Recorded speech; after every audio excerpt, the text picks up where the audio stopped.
اعوذ باللہ من الشیطان اللعین الرجیم بسم اللہ الرحمن الرحیم وصلی اللہ علی محمد وعلی بیتہ الطیبین الطاہرین المعصومین۔ بارگاہ ملکوتی امیر المومنین صلوات اللہ وسلامہ علیہ سے معارف علوی شارٹ کورس میں عقائد کے سبجیکٹ کا نواں درس لے کے اپنے مومنین کرام کی خدمت میں حاضر ہوں۔ آج کی ہماری گفتگو کا محور اور مرکز ایک عظیم ترین صفت جسے حسن خلق کے نام سے یاد کیا جاتا ہے اس پہ گفتگو کریں گے۔ سب سے پہلے حسن خلق کی تعریف کو جاننا ضروری ہے۔ ایسی کیفیت جو انسان کو لوگوں کے ساتھ حسن سلوک، اچھی گفتگو اور تواضع اور انکساری کے اوپر ابھارتی ہے، اس کیفیت کا نام حسن خلق ہے۔ یعنی ایک ایسی صفت ہے کہ جس کے ہونے سے انسان متواضع بھی ہوتا ہے، انکساری کا مظاہرہ بھی کرتا ہے اور لوگوں کے ساتھ اچھی گفتگو کے ساتھ حسن سلوک کے ساتھ بھی پیش آتا ہے۔ امام جعفر صادق علیہ السلام سے جب کسی نے حسن خلق کی تعریف پوچھی کہ مولا بتائیے کہ حسن خلق کس چیز کا نام ہے، تو امام علیہ السلام نے کیا ہی پیاری تعریف کی ہے حسن خلق کی۔ کہا تلین جناحک وتطیب کلامک وتلقى اخاک ببشر حسن۔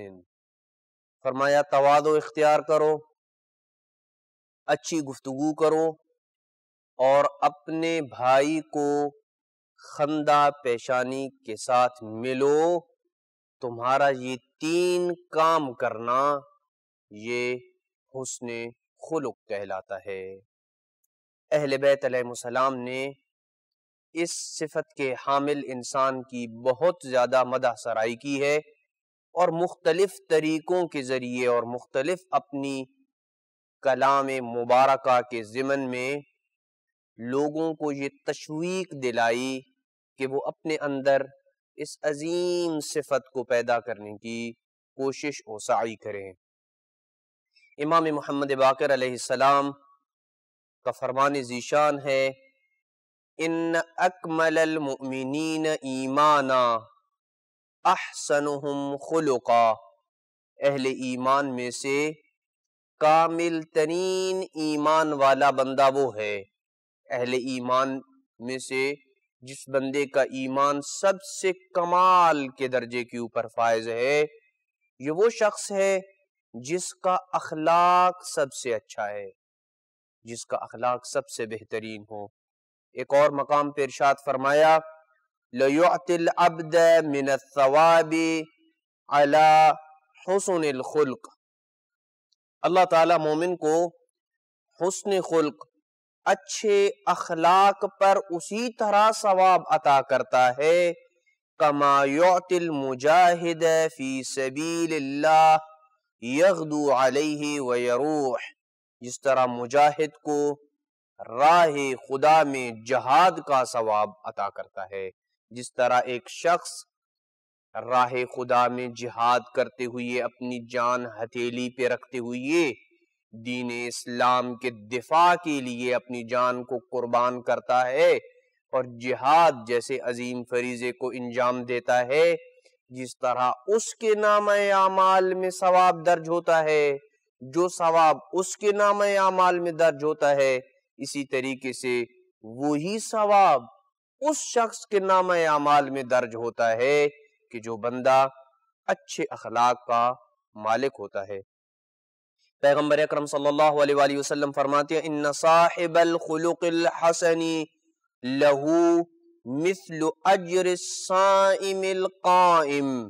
اچھے اخلاق والے شخص کو عبادت گزار روزہ دار کی مثل اجر عطا کیا جاتا ہے۔ جس طرح ایک عبادت گزار کو جو ساری رات عبادت کرتا ہے جس طرح ایک روزہ دار کو جو سارا دن روزے سے ہوتا ہے اللہ سبحانہ و تعالی اجر عطا کرتا ہے، اسی طریقے سے وہ اجر اور ثواب جو روزہ دار کے لیے ہے، جو اجر و ثواب ایک عبادت گزار کے لیے ہے، وہی اجر و ثواب اللہ سبحانہ و تعالی عطا کرتا ہے اس شخص کو کہ جو اچھے اخلاق کا مالک ہوتا ہے۔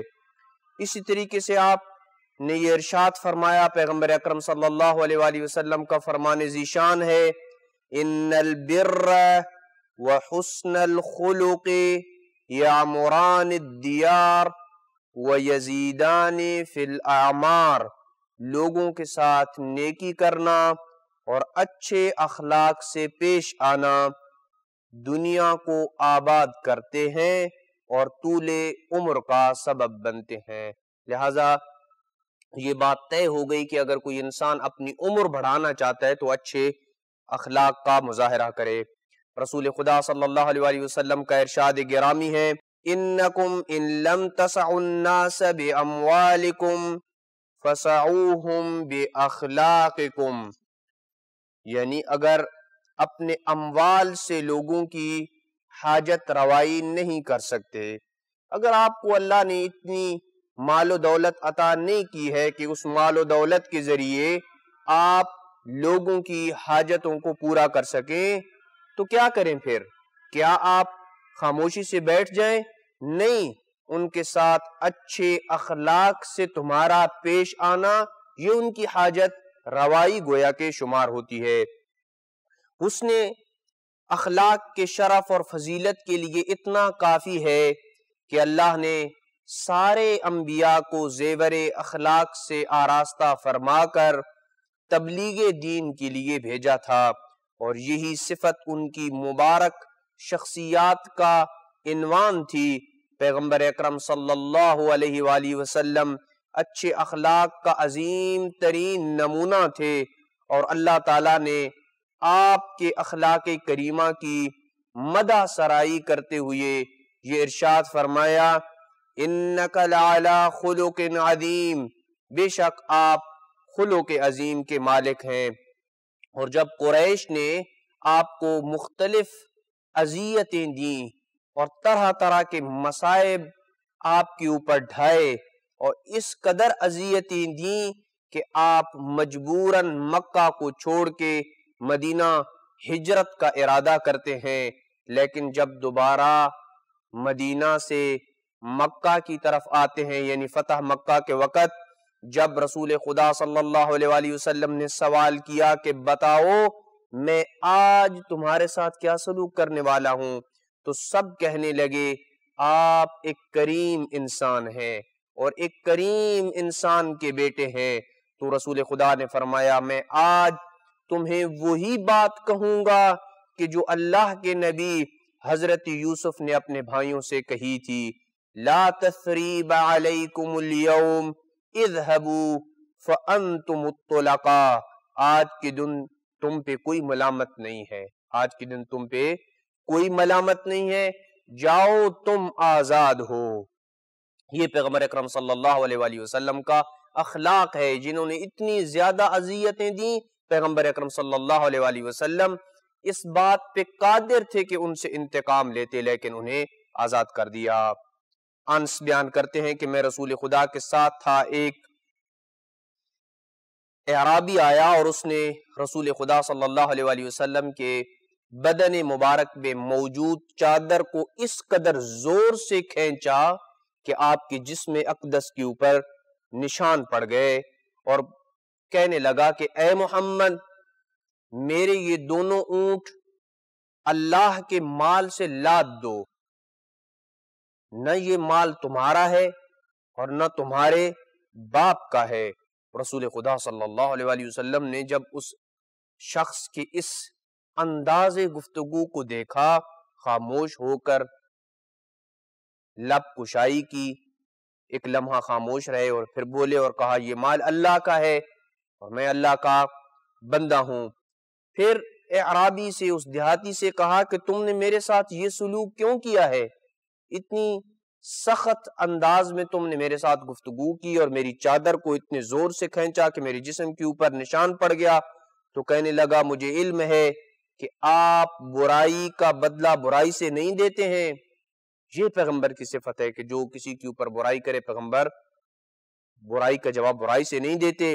اعرابی کی یہ بات سن کر رسول خدا مسکرا دیے اور حکم دیا کہ اس کا ایک اونٹ جو سے لاد دو اور دوسرا اونٹ کھجوروں سے لاد دو.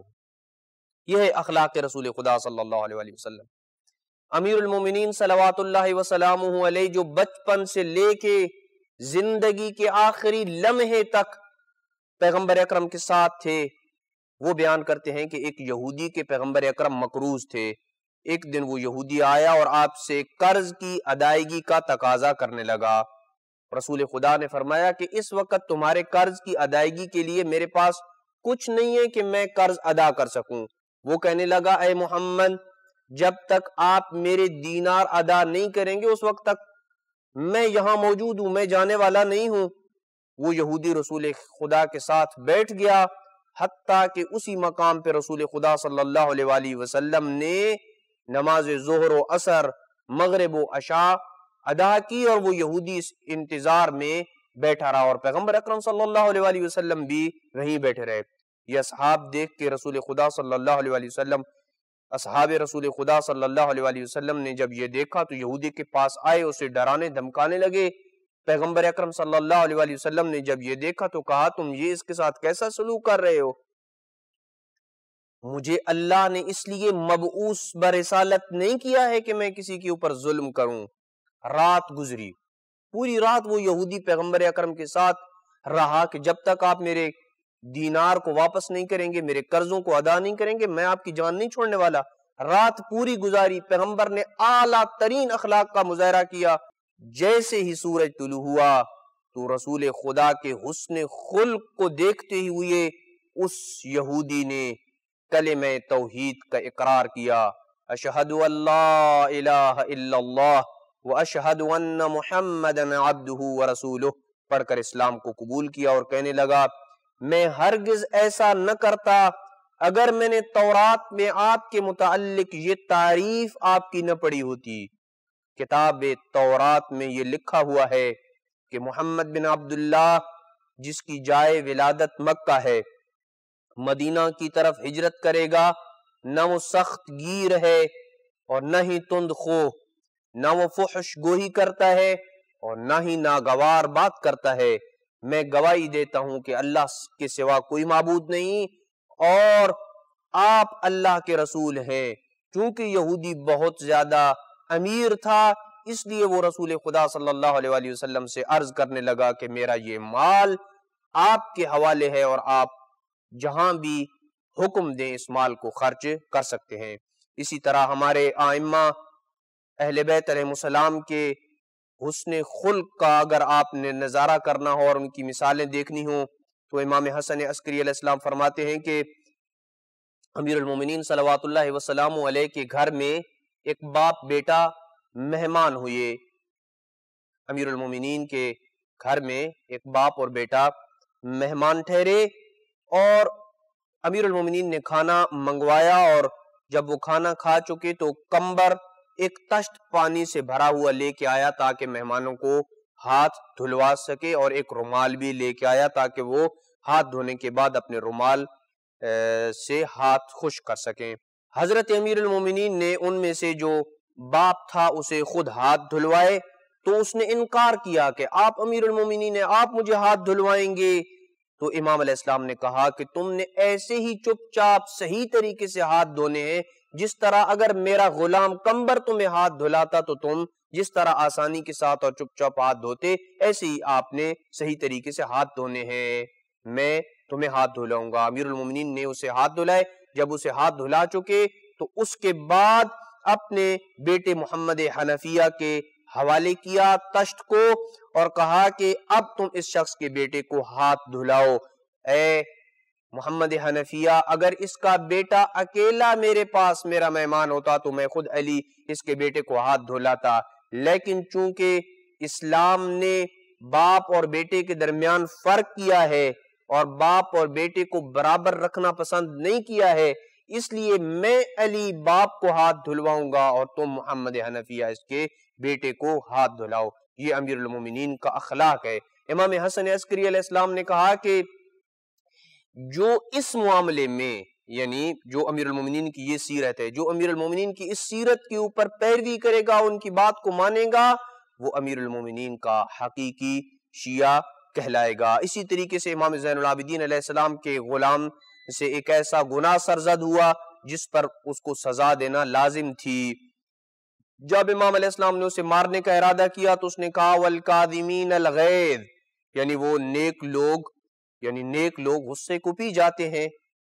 آپ نے جب یہ سنا تو اس سے امام علیہ السلام نے کہا کہ اس سے دور ہٹ جاؤ، اور کہا اسے نہ مارو، کہا کہ اسے مارنا نہیں ہے۔ پھر وہ کہنے لگا والعافین عن الناس، کہ وہ لوگوں کو معاف کرنے والے ہوتے ہیں، یعنی مومن کی یہ صفت ہے کہ وہ لوگوں کو معاف کرنے والے ہوتے ہیں۔ یہ سن کر امام علیہ السلام نے فرمایا کہ میں نے تجھے معاف کیا۔ اس کے بعد وہ غلام کہنے لگا واللہ یحب المحسنین، اللہ نیکی کرنے والوں کو پسند کرتا ہے۔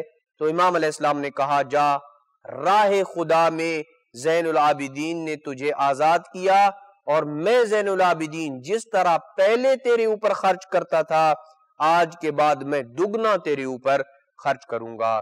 یہ وہ اہل بیت علیہ السلام کے اخلاق کے نمونے ہیں کہ جنہیں دیکھ کر انسانی عقل دنگ رہ جاتی ہے، اور ہمارے لیے یہ عبرت ہے کہ ہم اہل بیت علیہ السلام کے اس اخلاق کو اپنی زندگی کا حصہ بنائیں تاکہ دنیا و آخرت میں کامیابی سے ہمکنار ہو سکیں۔ وصلی اللہ علی محمد وعلی بیتہ الطیبین الطاہرین المعصومین۔